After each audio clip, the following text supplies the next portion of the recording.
நம்ம உட்காந்துருவோம் தெரியுமா, படம் பண்ணக்கூடாது இவங்களுக்கு அப்படின்னு. அது ப்ரொடியூசர்கிட்டையோ ஹீரோக்கள்கிட்டையோ உட்காரும்போதே நம்ம ஒரு முடிவு பண்ணிடுவோம், ஓகே இங்கேருந்து தப்பிச்சிருவோம் அப்படின்னு. அப்படி தான் இவங்க 2 பேரையுமே நான் நினச்சேன்.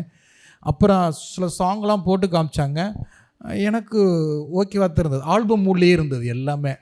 சரி இவங்களை கலட்டி விட்டுருவோம்னு 2 தீம் சாண்டி மாஸ்டருக்கு ஒரு ஃபஸ்ட்டு சொன்னது ஐயா உங்களுக்கு தான் சொல்லியிருக்கோம்.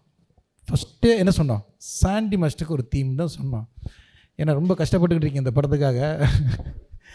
அப்புறம் 2 மிஸ்கின் சாருக்கு ஒரு தீம், ஒரு சாங் கொடுங்க அப்படின்னா பண்ணி கொண்டு வர 2 நாளில் பண்ணி கொண்டு வந்துட்டான்.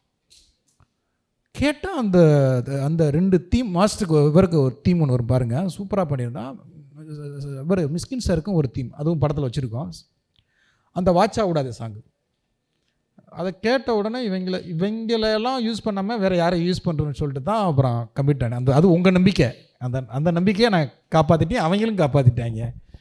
அவ்வளோதான். உண்மையில் இந்த நிமிஷம் வரைக்கும் காலையில் தான் 3 மணிக்கு தான் ட்ரெய்லரே கொடுத்தோம். இந்த ட்ரெய்லரும் ஏன்னா ஒரு ட்ரெய்லர் பண்ணிவிட்டு திருப்பி இன்னொரு ட்ரெய்லர் பண்ணி கொடுத்தோம். நைட் அண்ட் பகல் வேலை பார்த்துக்கிட்டே இருக்கிறாங்க.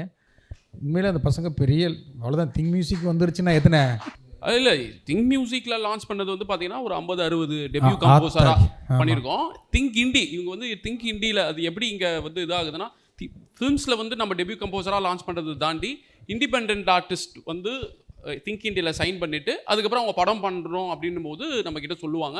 அப்படி வந்து ஒரு 25-30 இண்டிபெண்ட் ஆர்டிஸ்ட்டை லான்ச் பண்ணியிருக்கோம். அதில் ஒருத்தர் தான் அந்த ஃபாக்சன் அப்படின்றவர். அவருக்கு எப்படி அவங்க ஏரியா அந்த ஸ்ட்ரீட் மேலே ஒரு நன்றி இருந்ததோ அதே மாதிரி நானும் வந்து அந்த ஏரியாவில் தான் வந்து சின்ன வயசில் வந்து சுற்றுவேன் பசங்களோட. நான் வந்து வில்லிவாக்கம், அப்படியே வில்லிவாக்கத்துலேருந்து அவங்க ஏரியா ஜவஹர் நகரில் வந்து அப்படியே சூப்பில் முகில் சூப் சொல்லிட்டாங்க ஒரு ஏரியா இருக்குது. ஃபஸ்ட் அவங்க வந்து என்னை வந்து மீட் பண்ணும்போது ஃபாக்சனா என்ன அப்படின்னு நானும் இதே கேள்வி தான் கேட்டேன்.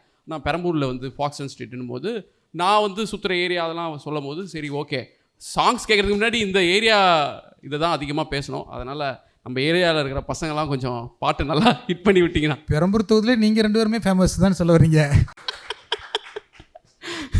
உங்களோட கொண்டாடிடும் சென்னை குல்ஃபி, இன்றும் என்றும் சுவைத்து மகிழ சென்னை குல்ஃபி.